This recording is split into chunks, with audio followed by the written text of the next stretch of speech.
people don't know what I look like until now. Until they start going to the movies. They're gonna see my face. Big deal. Yo, what's good?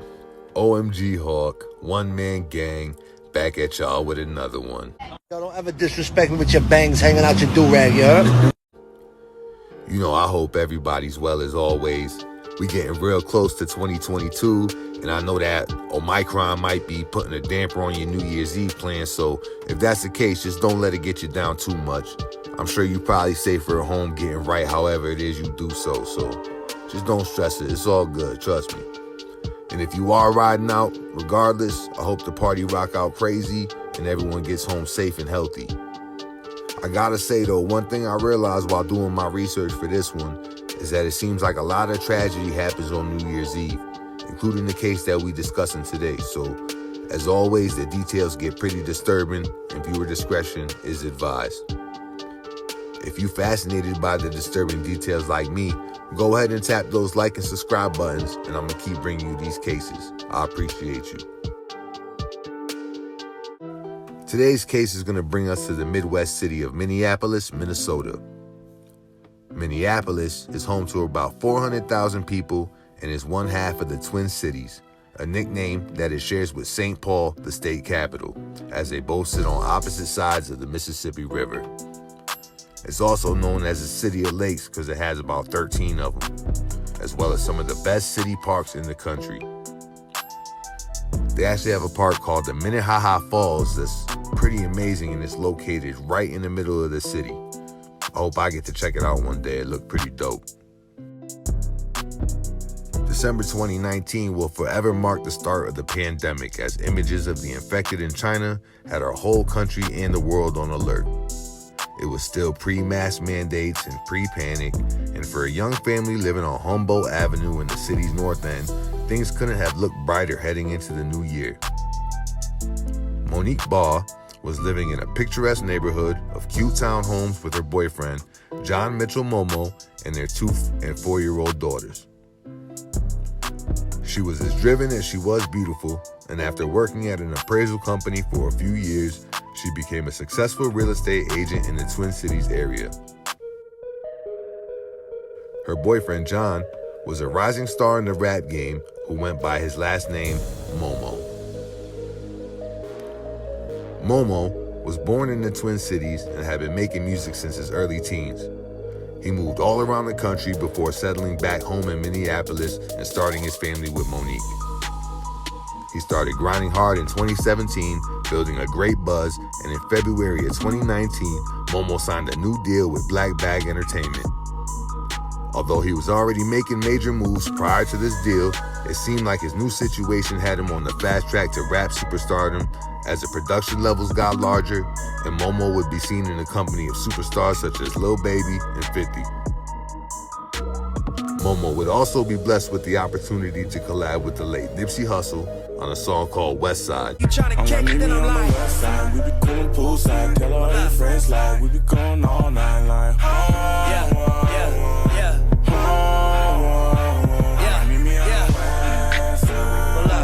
which actually might be the last video Nipsey was in before we lost him.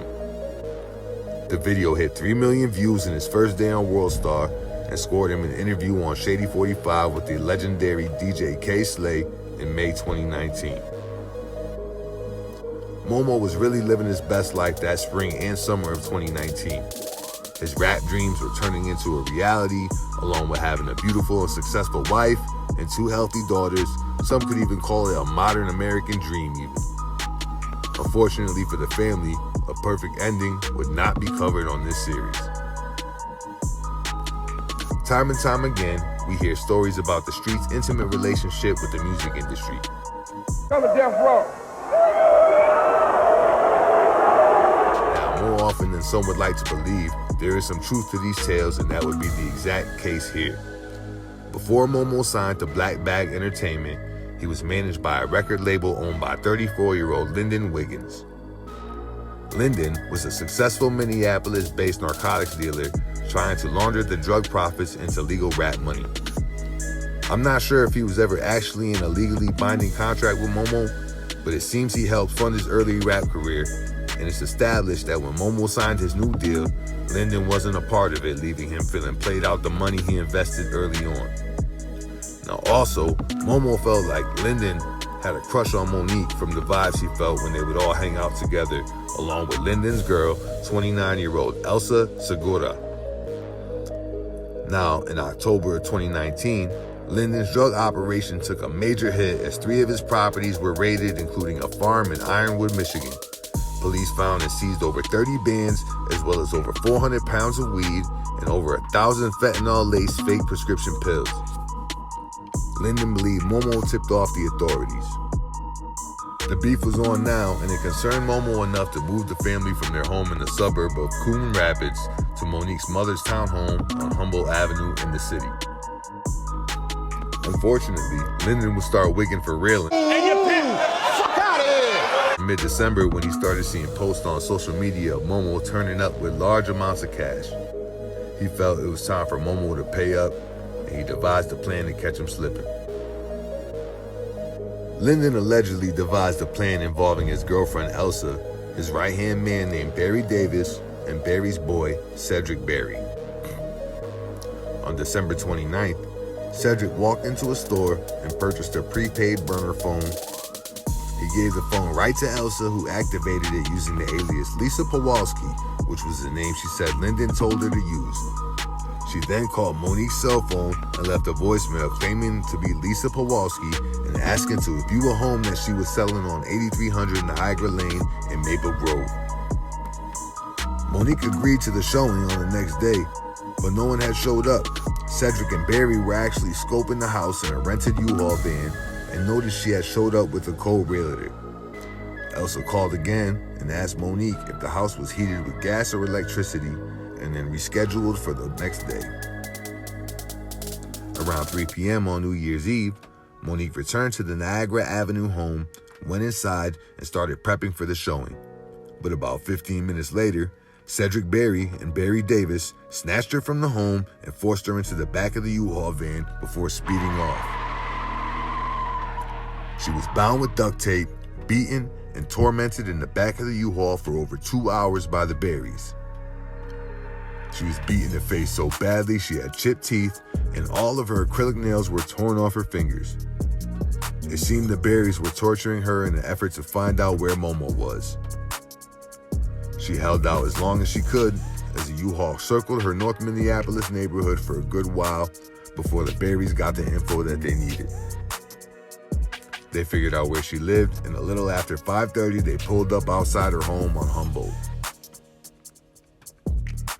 While Barry Davis waited in the van with a taped-up Monique, Cedric Barry donned a ski mask and used her house key to enter the home undetected.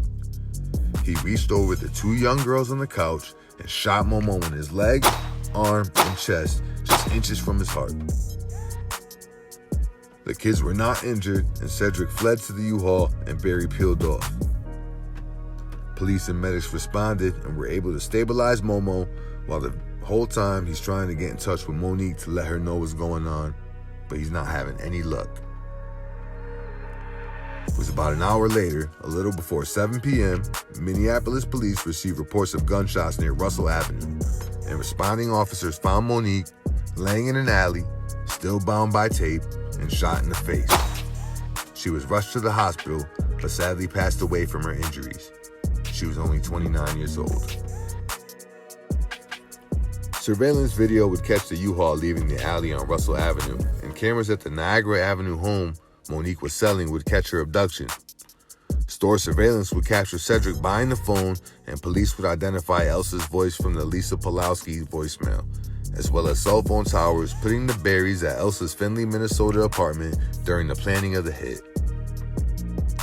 By November 2021, Cedric Barry, Barry Davis, and Elsa Segura were all convicted of various crimes related to the kidnapping and murder. Cedric was also convicted for Momoh's shooting, and all 3 were sentenced to life in prison without the possibility of release. Barry Davis's wife, SHANTE Davis, was charged with accessory after the fact, and she's still awaiting trial. She's presumed innocent until proven guilty in the court of law. Now, LYNDON Wiggins' charges were still pending going on to the summer of 2020 when police got word he was still moving weight. On July 21st, police executed a search warrant on his house and cars, and this time they found about 35,000 fentanyl-laced pills, around 20 bands, and an illegal gun. He was sentenced to 19 years in federal prison for fentanyl trafficking. He's still waiting to be tried in Monique's case, and he's also presumed innocent until proven guilty in the court of law. Extremely crazy case.